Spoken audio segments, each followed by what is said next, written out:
Hello student, welcome back to my YouTube channel Shalu by art study. तो कैसे हैं आप सभी? आशा करती हूँ अच्छे होंगे और अपनी स्टडी अच्छे से कर रहे होंगे। तो आप जानते हैं कि आपको हम यूथ की बुक सॉल्व करा रहे हैं, जिसमें आज हमारा जो है 38 पार्ट है। देखिए, बीच में कुछ दिन तक मैंने ये क्लासेस आपकी बंद कर दी थी, लेकिन आपको फिर से ये क्लासेस मिलेंगी जो आपको ये यूथ की बुक है सॉल्व मैं आपको कराऊंगी। तो यहाँ पर आज कल परसों भी मैंने एक वीडियो आपको बना के डाली है, तो आप मेरे चैनल पर जाकर देख सकते हैं, शालू बाय आर्ट स्टडी पर। या तो यहाँ पर आज के जो क्वेश्चन हैं इन्हें हम स्टार्ट करते हैं। हमारा क्वेश्चन है कि जल रंग माध्यम को सबसे ज़्यादा किस माध्यम ने प्रभावित किया है। तो जो जल रंग माध्यम है उसको सबसे ज़्यादा किसने प्रभावित किया है? तेल रंग ने, पोस्टर रंग ने, एक्रेलिक रंग ने या टेम्परा रंग ने? तो देखिए, यहाँ पर जो जल रंग को सबसे ज़्यादा प्रयोग किया जा रहा है अभी भी वो एक्रेलिक रंग में किया जा रहा है। एक्रेलिक ऑप्शन आपका यहाँ पर बिल्कुल ये भी सही हो जाएगा। तो जो जल रंग है वो एक्रेलिक माध्यम से प्रभावित होता है। ये रंग जो होते हैं बारीक पिसे हुए और ज़्यादा मुलायम होते हैं और हल्के होते हैं। पानी एक्रेलिक घोल में ये जल रंगों के समान घोले जाते हैं। ये पारदर्शी भी होते हैं। जो एक्रेलिक रंग होते हैं ये पारदर्शी भी होते हैं और बहुत अधिक पहले घोल के रूप में भी प्रयुक्त किए जा सकते हैं। आवश्यकता अनुसार ये बहुत गाढ़े भी लगाए जाते हैं और जल्दी सूख जाते हैं। इन चित्रों को साबुन तथा पानी के घोल से धोया जा सकता है। देखिए, यहाँ पे जो एक्रेलिक रंग की विशेषता है, ये एक तो जल्दी सूख जाते हैं और ये बहुत गाढ़े तरीके से भी लगाए जा सकते हैं। और यहाँ पर जो ये जो चित्र हैं एक्रेलिक रंग से जो बनाए जाते हैं, इनको साबुन और पानी के घोल से भी ये धोया जा सकता है। यदि इन पर जो की गई वार्निश हटानी हो तो उसे स्प्रीट या तारपीन के तेल से साफ किया जा सकता है। तो आपको ये भी ध्यान रखना है। अब एक्रेलिक जो है आधुनिक युग में आविष्कृत रेजिन माध्यम है। क्या है? रेजिन। देखिए, यहाँ पर आपको समझ लेना है कि जो एक्रेलिक है ये क्या है? एक रेजिन माध्यम है जिसके रंग अत्यंत स्थायी होते हैं। इसे कागज पर, कैनवास पर, लकड़ी पर तथा भित्ति आदि पर लगाया जा सकता है। नेक्स्ट क्वेश्चन है कि टेम्परा तकनीक किससे संबंधित है। तो ये तो आपका इजी सा क्वेश्चन है कि टेम्परा जो तकनीक है वो किससे संबंधित है? चित्रकला से संबंधित है। बी ऑप्शन आपका बिल्कुल सही हो जाएगा। यहाँ पर देख लेते हैं डिस्क्रिप्शन की। जो टेम्परा तकनीक है उसमें चित्र बनाते समय रंगों को जो है तैल तथा जलीय दोनों प्रकार के तत्वों से युक्त द्रव माध्यम का प्रयोग जो होता है टेम्परा कहलाता है। तो यहाँ पर आपको समझ लेना है कि जो टेम्परा है उसमें जो द्रव माध्यम प्रयोग किया जाता है तैल भी और जल भी दोनों प्रकार से टेम्परा तकनीक में चित्रण कार्य किया जाता है। अब आगे देख लेते हैं। जो त्रुटिवश अपारदर्शी पोस्टर रंगों को भी टेम्परा कहा जा सकता है। जो अपारदर्शी जो पोस्टर रंग होते हैं उनको भी क्या कहा जा सकता है? टेम्परा रंग कहा जा सकता है, जो अशुद्ध है। टेम्परा माध्यम जो है द्रव अवस्था में जल में घुलनशील होता है। आप देख सकते हैं यहाँ पर बताया गया है कि जो टेम्परा माध्यम है अगर द्रव्य अवस्था में पूछा जाए तो वो किस में घुलनशील होता है? जल में। लेकिन सूखने के पश्चात उसका सतह पर जल तथा तैल किसी भी माध्यम में पुनः कार्य किया जा सकता है। अब नेक्स्ट क्वेश्चन देख लेते हैं। देखिए, यहाँ पर थोड़ा सा और है कि दूध के रेसिन का प्रयोग भी किया जाता रहा है। इस माध्यम को पायस भी कहते हैं। जो टेम्परा है इसमें दूध के रेसिन का भी प्रयोग किया जाता है और उसे क्या कहते हैं? पायस भी कहते हैं। तो आपसे क्वेश्चन ऐसे भी पूछा जा सकता है कि पायस किसे कहते हैं? तो जिसमें दूध के रेसिन का प्रयोग किया जाता हो उसे पायस कहा जाता है। अगला क्वेश्चन है कि रिंग रिलीफ स्कल्पचर कहते हैं। रिंग रिलीफ स्कल्पचर क्या होता है? तो यहाँ पर आप समझ रहे होंगे स्कल्पचर मतलब कि मूर्ति कला से है। रिंग रिलीफ जो एक छल्ला होता है। त्रिआयामी गोलाकार आकृति को कहते हैं, द्विआयामी आकृति को, या लो रिलीफ या हाई रिलीफ। तो यहाँ पर जो स्कल्पचर रिंग रिलीफ है वो क्या होता है, जिसमें लंबाई, चौड़ाई और मोटाई तीनों ही दिखाई दे, वो क्या होता है, एक त्रिआयामी या थ्री डायमेंशनल होता है। तो यहाँ पर आपका जो ऑप्शन है, ए ऑप्शन ही यहाँ पर आपका सही है। त्रिआयामी गोलाकार जो आकृति होती है वो क्या कहलाती है, रिंग रिलीफ स्कल्पचर कहलाती है। नेक्स्ट क्वेश्चन है कि जो पदार्थ के कणों को बांधता है वह क्या कहलाता है। तो यहाँ पर पदार्थ के कणों को बांधता क्या कहलाता है, भूमि बंधन, आला प्राइमा, बाइंडर, ग्वास। तो जो ये है, जो पदार्थ के कणों को बांधता है वो क्या होता है, बाइंडर कहलाता है। बाइंडर यहाँ पर इसका आंसर हो जाएगा। बाइंडर जो होता है ये एक तरह की क्या होती है, एक तरह का ये पदार्थ होता है, जो पदार्थ मतलब बाउंड एक उससे संबंधित होता है। जैसे कि यहाँ पर देख लेते हैं कि जो बाइंडर है, बाइंडिंग कोई भी सामग्री होती है या पदार्थ होता है, उसे एक ही उसमें बांध देता है और अन्य जो सामग्री होती हैं उन्हें एक साथ ही रख देता है। तो ये बाइंडर कहलाता है। अब अगला प्रश्न है कि वैक्स पेस्टल क्या है। वैक्स पेस्टल क्या है, मोम के साथ मिला हुआ, तेल के साथ मिला हुआ, या एक्रेलिक के साथ मिला हुआ, या गोंद के साथ मिला हुआ। तो जो वैक्स पेस्टल होता है वो क्या होता है, मोम के साथ मिला हुआ जो पदार्थ होता है या पेस्टल होता है, वैक्स पेस्टल मोम के साथ मिला हुआ होता है। अब अगला प्रश्न देखते हैं कि ड्राई पेस्टल क्या है। ड्राई पेस्टल तेल के बगैर, गोंद के बगैर, मोम के बगैर, या इनमें से कोई नहीं। तो जो ड्राई पेस्टल है इसमें आपका आंसर यहाँ पर डी ऑप्शन हो जाएगा कि इनमें से कोई नहीं। ड्राई पेस्टल क्या होता है, ये ड्राइंग के लिए मतलब चित्रकला पेंटिंग करने के लिए क्या होता है, एक कलात्मक सामग्री होती है। क्या होती है, पेस्टल की एक कलात्मक सामग्री होती है जो तेल के पेंट की तुलना में बहुत पहले विकास हुआ था। मतलब जो तेल पेंट शुरू हुआ था उसकी तुलना में इसका बहुत पहले विकास हुआ था। पेस्टल लेटिन और आटा से काम करने के लिए एक नरम और सुखद सामग्री है। आमतौर पर क्रेयॉन और पेंसिल के रूप में ये आता है जो पेस्टल होता है। पेस्टल रंग जो होते हैं गोल या चौकोर बत्तियों के रूप में मिलते हैं। पेस्टल रंग किस में मिलते हैं, गोल या चौकोर बत्तियों के रूप में मिलते हैं। चित्रभूमि पर इन बत्तियों को घिसकर रंग भरे जाते हैं। जो ये बत्तियां होती हैं इनको घिस जाता है और तब उसमें रंग भरे जाते हैं। अगला है कि पेस्टल रंगों में पर्याप्त चमक होती है, तब वह गहरी रंगतों या कागज या गहरे बालों वाले धरातलों पर बहुत चमकते हैं। श्वेत कागज पर कार्य करना इसमें सरल हो जाता है। पेस्टल रंग कैसा है, शुष्क माध्यम की श्रेणी में आता है। जो पेस्टल रंग होता है वो किस श्रेणी में आता है, तो शुष्क माध्यम की श्रेणी में आता है। देखिए जहाँ पर डिस्क्रिप्शन आपके लिए महत्वपूर्ण है वो मैं आपको यहाँ पर पढ़ूंगी, वरना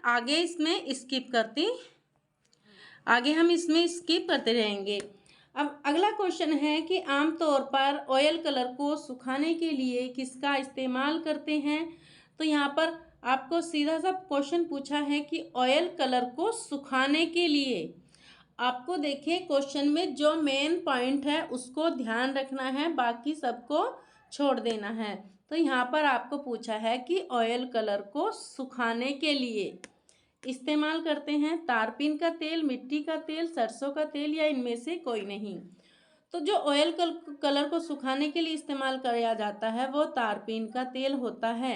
ऑप्शन ए आपका यहाँ पर बिल्कुल सही हो जाएगा। अब यहाँ पर डिस्क्रिप्शन देखते हैं। जो तेल रंग को सुखाने के लिए तारपीन का तेल, थिनर या पेट्रोल का प्रयोग किया जाता है। देखिए, इसमें अगर ऑप्शन में आपको तारपीन का तेल न दिया हो और थिनर या उसमें पेट्रोल हो तो आप इनको भी लगा सकते हैं। ये सभी द्रव जो होते हैं अलसी के तेल की अपेक्षा जल्दी ही सूख जाते हैं। जो थिनर देखा होगा आपने, थिनर अगर हम थिनर को खुला रख दें तो वो जल्दी से उड़ जाता है, मतलब एक वाष्प की तरह उड़ जाता है और आपको उसका पता भी नहीं चलता है। तो ये क्या इस तरह से इसका प्रयोग किया जाता है। इन्हें बहुत अधिक मात्रा में नहीं लगाना चाहिए, अन्यथा चित्र में क्या हो जाता है, दरारें पड़ जाती हैं और रंग चटक जाते हैं। अब देखिए, तैल चित्रण के लिए जो सर्वोत्तम चित्र भूमि है वो कौन सी है, कैनवास है। यहाँ पर भी आपसे क्वेश्चन बनता है कि तैल चित्रण के लिए जो सर्वोत्तम चित्र भूमि है वो कौन सी होती है।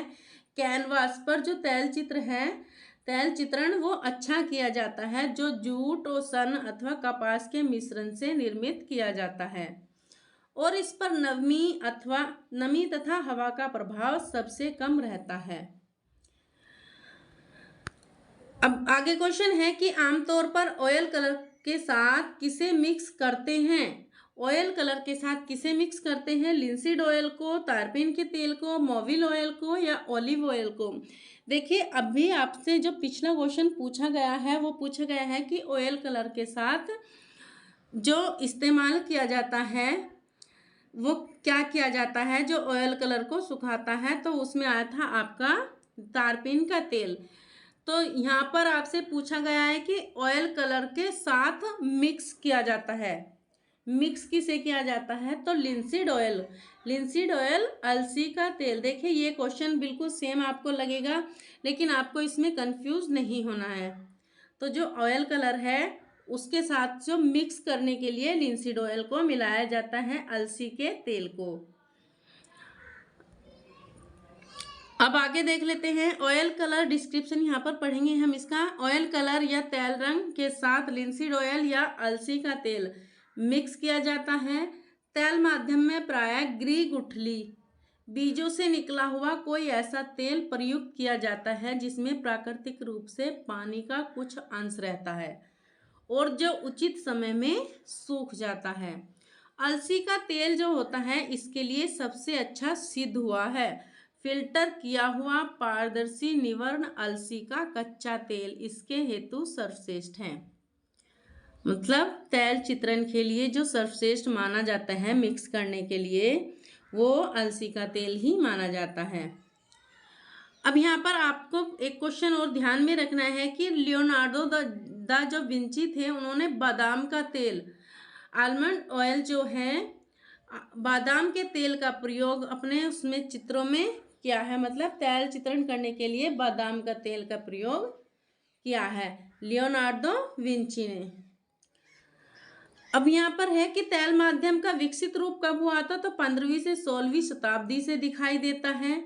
15वीं से 16वीं शताब्दी में दिखाई देता है। और इसके जनक कौन माने जाते हैं, तो ये थे डच चित्रकार जॉन वॉन आइक। जॉन वॉन आइक ने तेल माध्यम से चित्रांकन शुरू किया था। यानी जो तेल चित्रण के जनक हैं वो कौन है, जॉन वॉन आइक हैं। अब आता है, आपसे क्वेश्चन बनता है कि भारत में सबसे पहले तेल रंगों में चित्रण कार्य किसने किया था, तो वो किसने किया था, राजा रवि वर्मा ने किया था। किसने किया था, राजा रवि वर्मा ने किया था। तो ये आपके लिए बहुत ही ज़्यादा महत्वपूर्ण क्वेश्चन है। आगे बढ़ते हैं, किस माध्यम में डार्क से लाइट तरीका अपनाते हैं। मतलब यहाँ पर पूछा गया है कि कौन से माध्यम में डार्क से लाइट तरीका अपनाते हैं। पहले डार्क किया जाता है फिर उसको लाइट किया जाता है, तो वो कौन सा माध्यम होता है, मिश्रित ऑयल, वाटर या वॉश टेक्निक।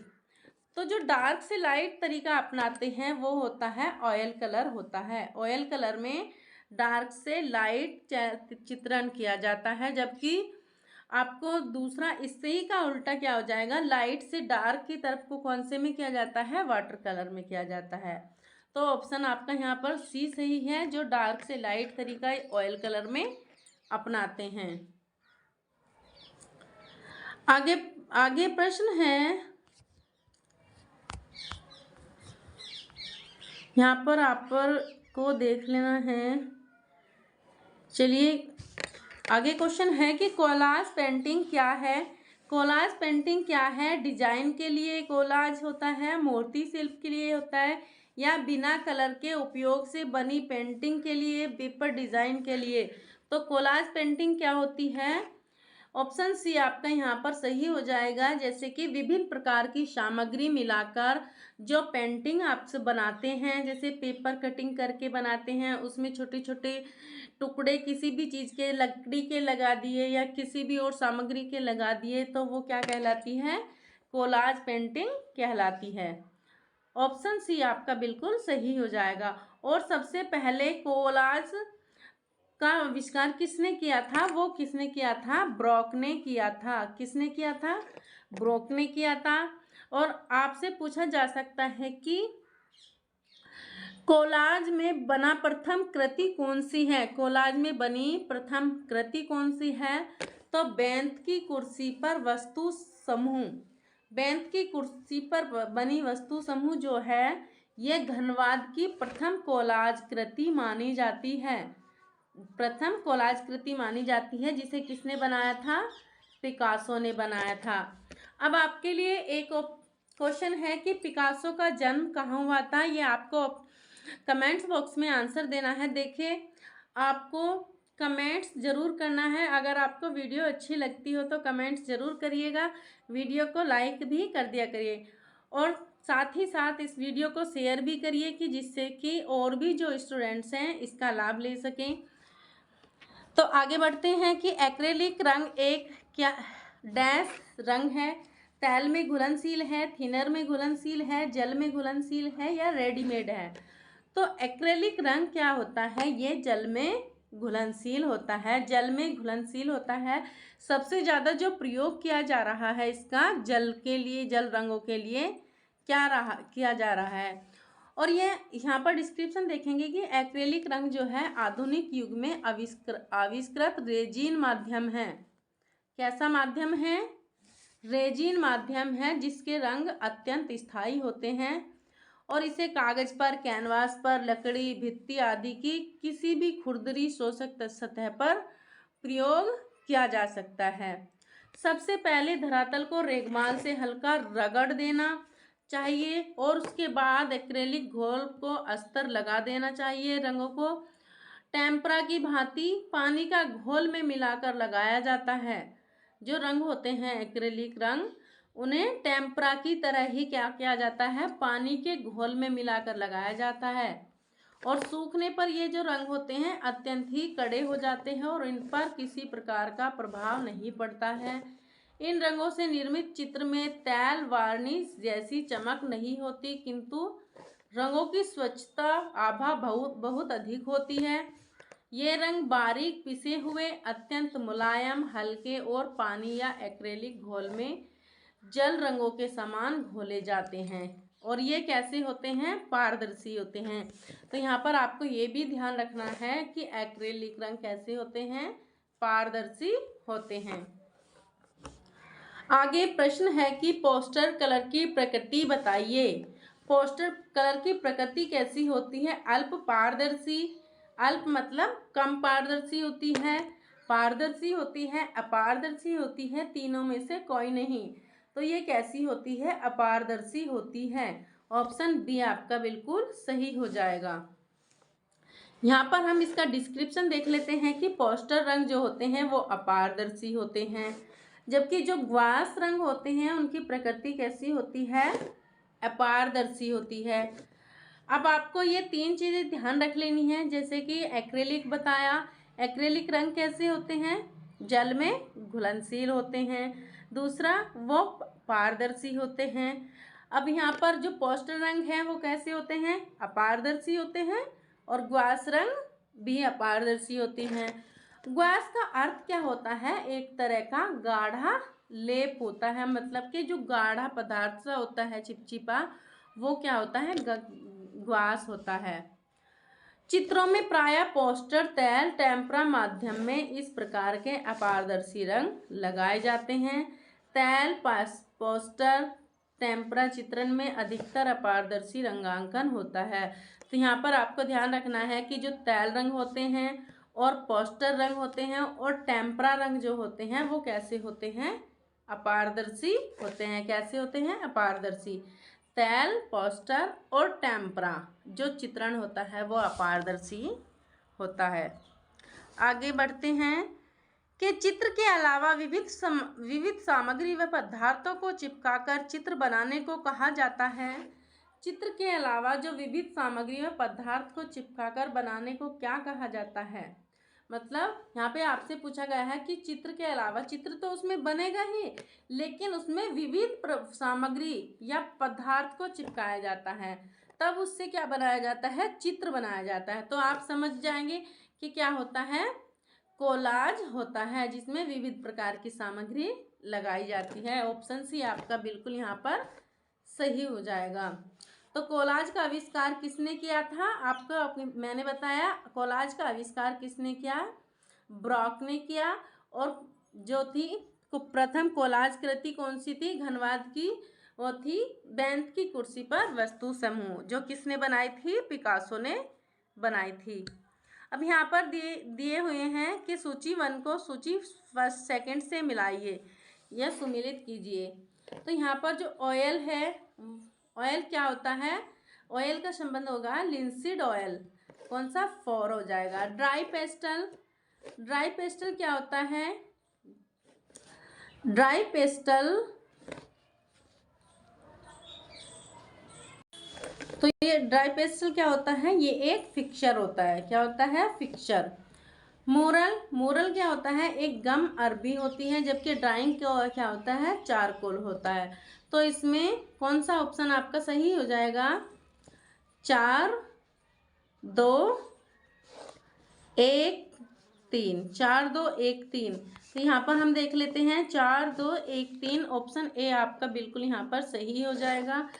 इसका डिस्क्रिप्शन देखेंगे कि oil colour, linseed oil, dry pastel, fixture, मोरल, गमर्दी, ड्राइंग, चारकोल। अब आगे है प्रश्न के निम्नलिखित पदों तथा पेंटिंग मीडियम्स को सुमेलित कीजिए। तो यहाँ पर हल्के से गाढ़े की ओर, तो क्या किया जाता है, हल्के से गाढ़े की ओर किसमें किया जाता है, अभी आपको मैंने बताया कि हल्के से गाढ़े की ओर किसमें किया जाता है, वो जल रंग चित्रण में किया जाता है, यानी कि 2 नंबर। और गाढ़े से हल्के की ओर तैल रंग में सबसे पहले डार्क कलर किया जाता है, फिर उसके ऊपर हल्का हल्का किया जाता है, वो क्या होता है, तैल रंग, यानी कि 1 नंबर। और चिपकाना, चिपकाया किस में जाता है, कोलाज में, 4 नंबर। और एचिंग, एचिंग किससे संबंधित है, ग्राफिक से, तो 3 नंबर। इसमें आपका 2, 1, 4, 3, 2, 1, 4, 3 देख लेते हैं, 2, 1, 4, 3, तो ऑप्शन ए इसमें यहाँ पर बिल्कुल सही है। अब नेक्स्ट क्वेश्चन है कि कैनवास पर तैल चित्र बनाने का सही क्रम क्या है। जो कैनवास पर सही तैल चित्र जो बनाया जाता है उसका सही क्रम आपसे पूछा हुआ है। देखिए यहाँ पर आपसे इस तरह के क्वेश्चन टीजीटी में नहीं पूछे जाएंगे, लेकिन आपको पढ़ना जरूरी है, क्योंकि एग्जामिनर का पता नहीं चलता कि वो कैसे क्वेश्चन आपके एग्जाम में रख दे। आपको हर चीज़ का यहाँ पर पता होना चाहिए। तो जब कैनवास पर तैल चित्र बनाया जाता है, सबसे पहले उसमें क्या किया जाता है, स्केचिंग किया जाता है। उसके बाद क्या होता है, प्राइमिंग होती है, फिर प्राइमिंग के बाद पेंटिंग की जाती है, फिर लास्ट में फ्रेमिंग की जाती है। तो आपको यहाँ पर याद रख लेना है, आपको पहले स्केचिंग, प्राइमिंग, पेंटिंग और फ्रेमिंग, सबसे जो चित्र बनाया जाता है कैनवास पर, फ्रेमिंग सबसे लास्ट में किया जाता है। तो ये आपको यहाँ से याद रख लेना है, सबसे लास्ट में फ्रेमिंग की जाती है। तो ऑप्शन यहाँ पर आपका सी बिल्कुल सही है, ऑप्शन सी आपका बिल्कुल सही हो जाएगा। अब आगे देख लेते हैं कि मलार कलाकार इनमें से किस माध्यम से काम करने के लिए प्रख्यात हैं। जो मलार कलाकार होते हैं वो किस माध्यम से काम करने के लिए जाने जाते हैं, टेराकोटा, फाइबर संस्करण या धातु संस्करण या कुम्हारी। तो मलार कलाकार का संबंध किससे होता है, मेटल, मेटल या धातु। तो यहाँ पर ऑप्शन सी आपका बिल्कुल सही हो जाएगा, धातु संकोचन, धातु संचकन से। अब यहाँ पे देखिए डिस्क्रिप्शन यहाँ पर आपके लिए ज़रूरी है कि मलार कलाकार धातु संकुचन माध्यम से काम करने के लिए जाने जाते हैं, और जो मध्य प्रदेश के आदिवासी हैं उनकी ढलाई की जो प्राचीन तकनीक है वो कैसी है, लोस्ट वैक्स प्रोसेस। तो यहाँ पर आपको जो पता है कि लोस्ट वैक्स प्रोसेस क्या है, ये एक धातु माध्यम की ही क्या है, तकनीक है, जो कि धातु में ही उकेर कर या नक्काशी करके उसमें मूर्तियाँ बनाई जाती हैं। अब जो मीरा मुखर्जी हैं वह मध्य प्रदेश के आदिवासियों की ढलाई की प्राचीन तकनीक जिसे लोस्ट वैक्स प्रोसेस सीखी। इस तकनीक में टेक्सचर पर बहुत बल दिया जाता है। अब मदन भटनागर के जो मूर्ति शिल्प हैं उसमें बस्तर की लोक कला तत्व विरूपित रूप में परिलक्षित होते हैं, और अंकित पटेल के ब्रॉस व कॉपर में जो बने काइनेटिक शिल्पों की धीमी चमत्कारिक गति दर्शनीय है। और जो मूर्तिकार अर्जुन प्रजापति हैं, देखिए ये आपके जो मूर्तिकार अर्जुन प्रजापति हैं ये आपके लिए बहुत ही ज़्यादा महत्वपूर्ण है। शायद इनसे एग्ज़ाम में भी क्वेश्चन पूछा जाए कि अर्जुन प्रजापति जो हैं इनके बारे में आपको अच्छे से ध्यान से पढ़ लेना है। तो जो अर्जुन प्रजापति हैं को अंतर्राष्ट्रीय स्तर पर पहचान मिली किस मूर्ति के लिए, बनी ठनी मूर्ति के लिए। तो बनी ठनी इन्होंने मूर्ति बनाई थी जिसके लिए इन्हें अंतर्राष्ट्रीय स्तर पर पहचान मिली थी। तो आपके ये थे कुछ महत्वपूर्ण क्वेश्चन, और आपको कैसे लगे कमेंट्स बॉक्स में ज़रूर बताइएगा, और वीडियो अच्छी लगी हो तो लाइक करिएगा, शेयर करिएगा, और चैनल पर नए होंगे तो चैनल को भी सब्सक्राइब करिएगा। देखिए ऐसे ही मैं आपको थोड़े थोड़े करके क्वेश्चन आपको यूथ की बुक्स आपको सॉल्व कराती रहूँगी, तो आप अच्छे से इनको पढ़ते रहिएगा। देखिए आप सभी काम को छोड़कर सिर्फ अपना स्टडी पर ध्यान दीजिए। देखिए काम तो ज़रूरी होते हैं, लेकिन आपको कोई भी समझने वाला नहीं है, ना ही कोई आपसे कहेगा कि तू पढ़ ले, या अपने मतलब लक्ष्य को आगे लेके चल, ऐसा आपसे कोई नहीं कहने वाला। लेकिन अपने आप को ही आपको मोटिवेट करना है, आपको पढ़ना है और आगे बढ़ना है, अपने लिए कुछ करना है, अपने पैरों पर खड़ा होना है। तो सब बातों को छोड़कर सिर्फ आप अपनी पढ़ाई पर ही फोकस करना है। तो आपको वीडियो कैसी लगी कमेंट्स बॉक्स में ज़रूर बताइएगा। तो मिलते हैं आपसे नेक्स्ट वीडियो में। धन्यवाद।